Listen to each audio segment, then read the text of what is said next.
బొమ్మర్లు భాస్కర్ దర్శకత్వంలో DJ Tillu actor మన సిద్ధు జొన్నలగడ్డ అయితే జాక్ అనే సినిమాతో వస్తున్నారు. మరి ఈ సినిమా ట్రైలర్ అయితే విడుదలైంది.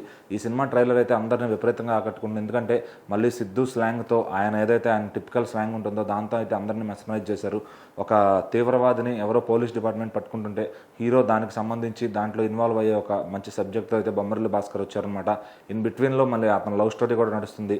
సో మరి అతని లవ్ స్టోరీ ఏంటి, ఆ టెర్రరిస్ట్ స్టోరీ ఏంటి, ఆ డిపార్ట్మెంట్కి హీరోకి ఏమిటి సంబంధం, ఇవన్నీ తేలాలంటే సినిమా అయితే ఖచ్చితంగా చూడాలి. మరి దీని క్వాలిటీ కానీ నిర్మాణ కానీ అన్నీ కూడా చాలా హెల్దీగా ఉన్నాయన్నమాట.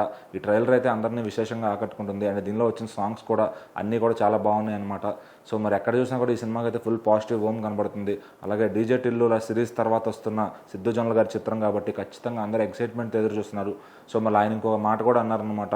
సో ఈ సినిమా ఒకవేళ తేడా కొట్టినా లేకపోతే నెక్స్ట్ సినిమా కూడా ఏదన్నా పోయినా, నాకు ఏదైనా కష్టం వచ్చింది సినిమా ఫీల్డ్లో అన్నప్పుడు డీజే టిల్లు 3 అనే సినిమా తీస్తానని కూడా ఆయన ఓపెన్గా చెప్పారు.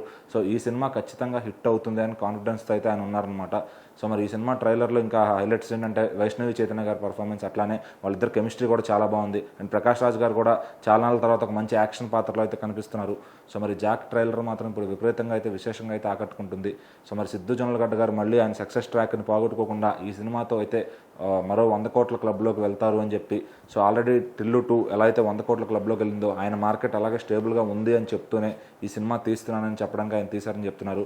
సో మరి జాక్ అనే ఒక డిఫరెంట్ టైటిల్తో అయితే ఈ సినిమా వస్తుంది. మరి బొమ్మర్లు భాస్కర్ గారు చాలా గ్యాప్ తర్వాత అంతకుముందు మోస్ట్ ఎలిజిబుల్ బ్యాచులర్తో ఒక డీసెంట్ హిట్ అయితే కొట్టారు అఖిల్తో. సో మరి ఇప్పుడు సిద్ధు జొన్నలగడ్డతో ఒక బిగ్ బ్లాక్ బస్టర్ అయితే ఏం చేసుకుని వస్తున్నారు. సో మరి ఆయనకు కూడా ఈ సినిమా ఒక మంచి పరీక్ష లాంటిదే. సో మరి వీళ్ళిద్దరు కానీ ఇక్కడ నెగ్గారు అంటే నెక్స్ట్ ఇద్దరికి కూడా మంచి ప్రాజెక్ట్స్, ఫ్యూచర్ ప్రాజెక్ట్స్ అయితే గట్టిగా వస్తాయి. సో మరి డైరెక్టర్ గారు ఎంతో ఒక దాదాపు 2-3 ఇయర్స్గా ఈ సినిమాని అయితే చెక్కుతున్నారు. సో మరి ఇది ఎంత బాగా వచ్చింది అనేది మనం స్క్రీన్ పైన చూడాలి. సో మరి ట్రైలర్ అయితే విపరీతంగా ఆకట్టుకుంటుంది. ఈ సినిమా ఏప్రిల్ 10th అయితే రిలీజ్ రావుతుంది. సో అందరూ చూసి ఎంజాయ్ చేయండి.